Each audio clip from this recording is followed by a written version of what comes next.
New information surfaces on KC-135 refueling aircraft mishap in Iraq. United States Central Command confirmed Thursday that a Boeing KC-135 Stratotanker refueling aircraft crashed in western Iraq following an incident involving another tanker aircraft during a military mission. The incident occurred in friendly airspace while the aircraft were supporting Operation Epic Fury, a military operation targeting Iran. According to U.S. Central Command, rescue efforts began immediately after the crash as authorities worked to determine the circumstances surrounding the accident. The incident occurred in friendly airspace during Operation Epic Fury, and rescue efforts are ongoing. 2 aircraft were involved in the incident. One of the aircraft went down in western Iraq, and the second landed safely, CENTCOM said in a statement.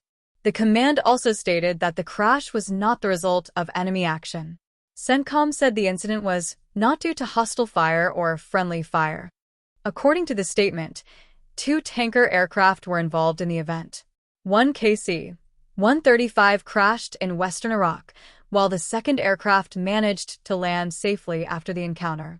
Flight tracking data indicated that the second tanker transmitted a squawk code 7700, an internationally recognized emergency signal used by aircraft experiencing a critical situation in flight. The aircraft later landed at Ben Gurion Airport earlier in the evening. Images circulated on social media appear to show the tanker that landed in Israel with visible structural damage. Israeli defense journalist Itai Blumenthal wrote on his X account that the aircraft was missing part of its vertical stabilizer. Blumenthal wrote, "Documentation.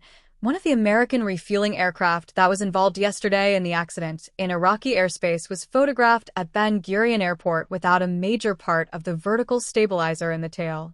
The documentation of the aircraft reached us this morning and teaches something about the unusual accident during the strikes in Iran." He added that the second aircraft involved in the accident crashed in Iraq. The fate of the 6 crew members is unknown. CENTCOM has not yet released details regarding casualties or the condition of the crew members aboard the aircraft that went down.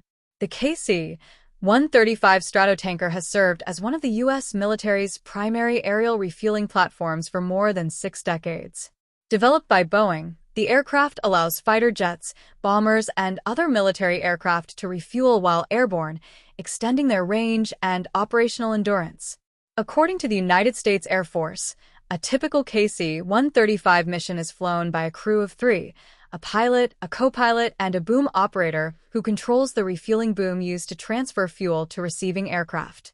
Some missions may include additional crew members such as a navigator, and the aircraft is capable of carrying up to 37 passengers when configured for transport. On March 13th, the U.S. Central Command confirmed that at approximately 2 p.m. Eastern Time on March 12th, a U.S. KC-135 refueling aircraft went down in western Iraq. 4 of 6 crew members on board the aircraft have been confirmed deceased as rescue efforts continue. The circumstances of the incident are under investigation. However, the loss of the aircraft was not due to hostile fire or friendly fire. The identities of the service members are being withheld until 24 hours after next of kin have been notified, said the statement.